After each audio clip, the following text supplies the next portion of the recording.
Praise the Lord सबों को फिर से एक बार मैं हमारे इस यूट्यूब चैनल में आपका स्वागत करती हूँ। आप सब कैसे हैं?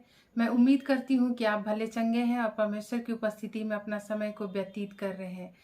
तो आइए मेरे प्रियो, आज हम फिर से एक बार परमेश्वर की उपस्थिति में परमेश्वर के बारे में सीखेंगे। आज हम जिस विषय में बात करने वाले हैं वो विषय है परमेश्वर असंभव को संभव बनाता है। वो हमारे लिए असंभव कार्यों को संभव करेगा। तो हमारा जो परमेश्वर है वो हमारे लिए हर एक उन कार्यों को संभव बना सकता है, क्योंकि वो एक सामर्थी परमेश्वर है। और इसके विषय में वचन क्या कहता है, चलिए हम वचन से देखते हैं। लूका अध्याय 18 पद संख्या 27 में प्रभु यीशु मसीह इस तरह से कहते हैं, जो मनुष्य के लिए असंभव है वो परमेश्वर के साथ संभव है। जो मनुष्य के लिए असंभव है वो परमेश्वर के साथ संभव है। हमारा जो परमेश्वर है मेरे प्रियो, वो हमारे लिए असंभव कार्य को संभव बनाना चाहता है। निश्चय उसके लिए कोई भी काम असंभव नहीं है। वो हर एक कार्य को संभव बना सकता है।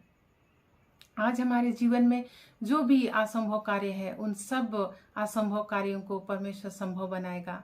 और परमेश्वर हमारे कार्यों को संभव कब बनाता है, तो चलिए हम देखते हैं एक वचन से। और जो वचन है वो हमें मिलेगा यहोशू अध्याय 3 पद संख्या 5 में।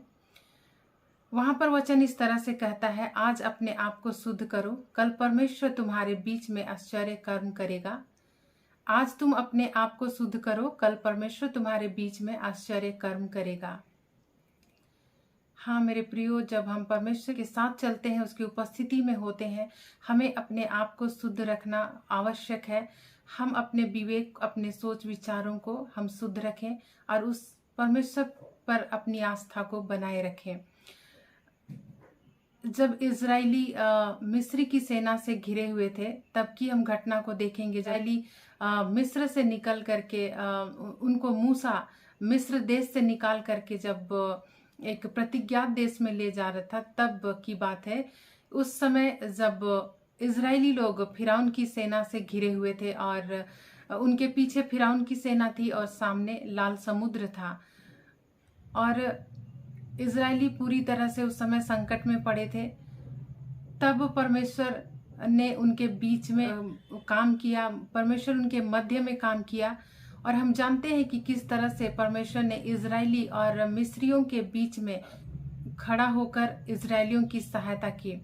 तो निश्चय आज हम भी परमेश्वर की उपस्थिति में अपना समय को व्यतीत करते हैं, तो हम उसकी संतान हैं। आज के समय में हम इजरायली हैं और परमेश्वर हमारे बीच में, हमारे मध्य में काम करता है।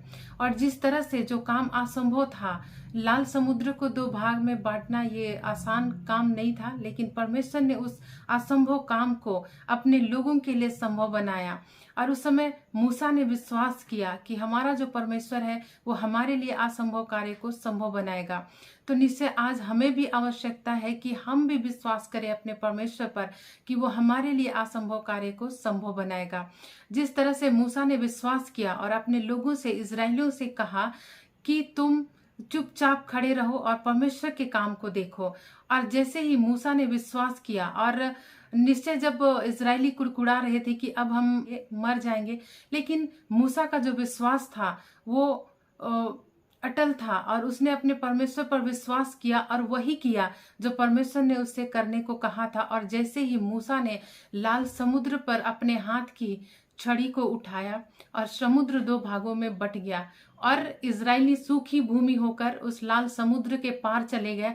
और तब उसी समय परमेश्वर ने फिर से इजरायलियों के मध्य काम किया और वो समुद्र वापस आकर उन मिस्री सेना को पूरी तरह से उस लाल समुद्र में डुबा दिया। तो मेरे प्रियो, हम जाने कि हमारा जो परमेश्वर है वो हमारे लिए असंभव कार्य को संभव बना सकता है। उसके लिए कोई भी कार्य असंभव नहीं है, बशर्ते कि हम उनकी आज्ञाओं का पालन करें, हम उनकी बातों का मनन करें। और दूसरी बात है कि जिस तरह से मूसा ने किया, उसने अपने विश्वास को कभी टूटने नहीं दिया। अपने परमेश्वर के ऊपर उन्होंने आस्था को बनाए रखा, विश्वास रखा।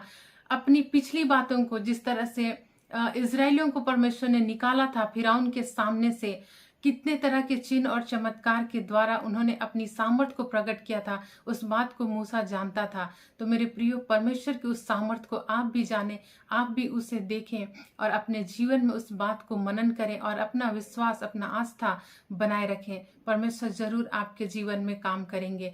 और निश्चय तीसरी बात है कि परिस्थिति चाहे कैसी भी हो, अपना बीज बोते रहें। आप यदि एक प्रचारक हैं, आप परमेश्वर के वचन को बोते रहें। परमेश्वर आपको एक उत्तम कटनी करने में आपकी सहायता करेगा। परमेश्वर आपके मध्य है और आपके जीवन में वो काम करेगा।